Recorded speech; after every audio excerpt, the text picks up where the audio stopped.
Good afternoon and welcome to EntityStream tutorial number 3.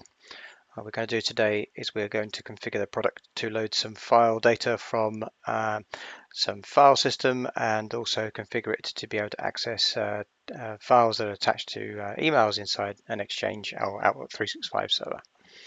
So first thing I need to do is navigate to my URL, which is normally we send out localhost 8080, which will take me to the console for the EntityStream server. If I log in with my social media login normally, or in this case I'm going to log in with my own personal login, which I have on this server, but normally you'd be logging in through the social media process. We've previously installed the GDPR demo on this installation in tutorial number 2. So the person and model has been downloaded and installed onto this. Just probably want to first just check to make sure that my project, the correct project, is open, which is GDPR version 3. You can have multiple projects in this product, so it's useful just to check sometimes first, although it does say at the bottom right hand corner.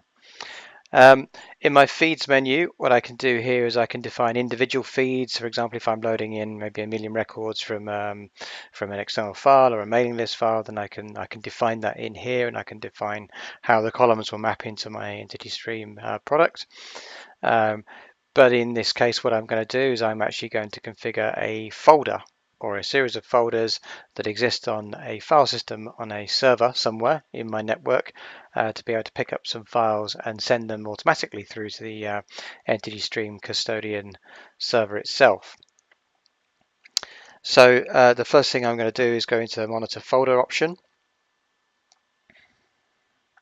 and that's going to bring up a wizard for me, which will enable me to set up the details for this monitor. I don't have any current setup, so I'm going to leave it on the new setting, which will enable me to create a new one.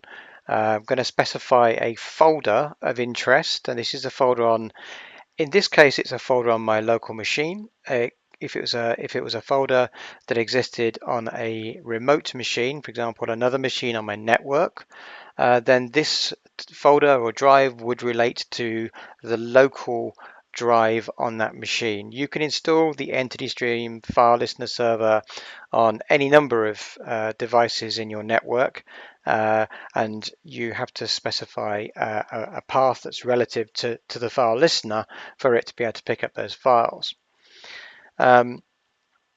If I installed the file listener server on multiple agents, then I can actually specify an agent ID associated with this setup.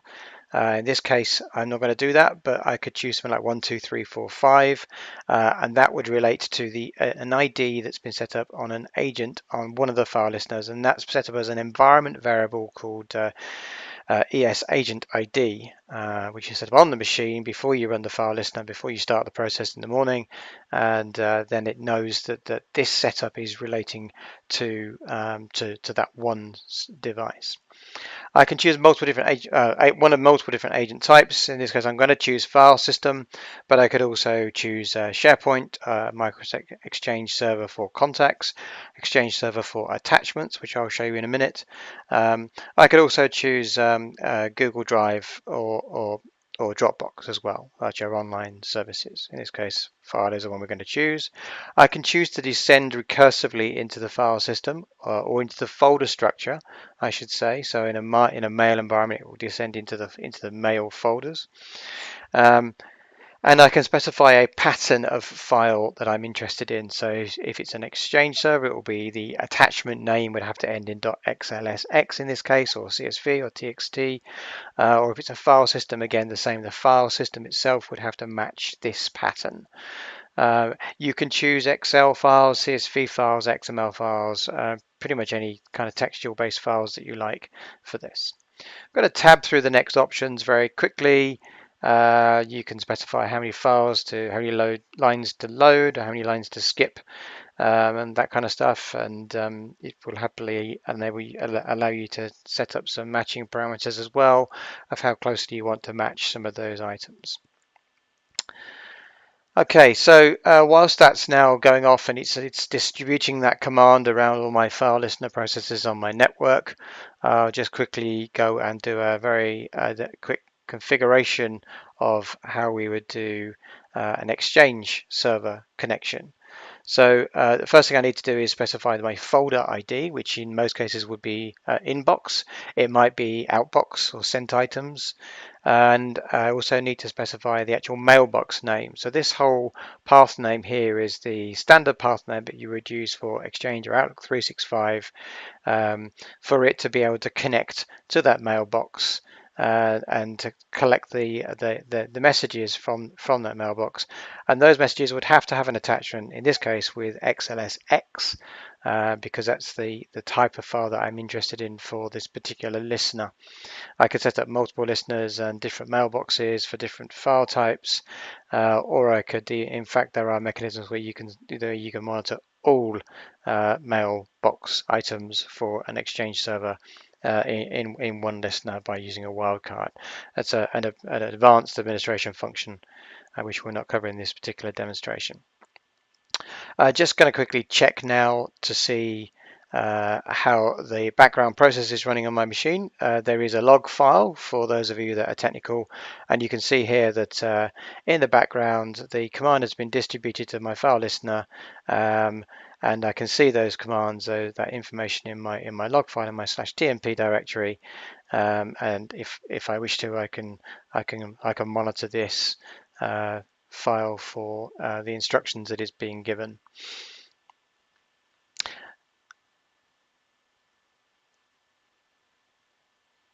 I'm just quickly going to change into that monitor directory. What we will need to do here is there are a bunch of Excel files in here, but these files have actually been saved at date prior to today. So as you can see here, today's date is the 21st of June. These files were saved on the 19th of June. What I need to do to force the product to listen to these files is actually change them.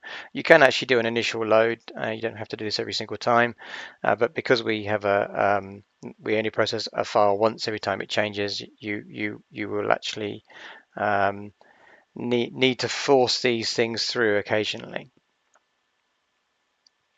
So while that's now processing, it takes about 10 seconds to pick up file changes. I'll actually just pause the demonstration and come back when the files have been loaded in a few moments. So now we're back in the console, and in the console you can see that some of the data has now been loaded. So we have so on the dashboard we've got some sensitive religion, sensitive race, and sensitive underage records that have been identified. These aren't all the records that have been identified.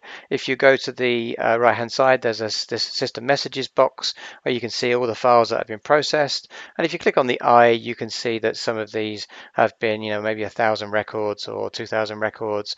I think in total about 3,000 records have been loaded and processed. Then it's found that there's about 95 of them have some sensitivity, and there's 4 that have got some sensitivity to what we call the underage indicator, which is where a date of birth is lower than a desired amount, and in this case it's been set up to be around the age of 18. So what I can do is I can go into the analyze function on this, and I can actually go and look at the data associated behind those records. And as you can see here, I've got 4 records that have been flagged to be underage. These people were date of birth in somewhere in the region of year 2000. Okay, so in the next tutorial number 4, we'll go into more detail about how you can configure some of the items on this screen, how you can configure the matching a little bit more, and give you a little bit more detail about how some of the internal workings of the EntityStream custodian product works. Thank you for listening.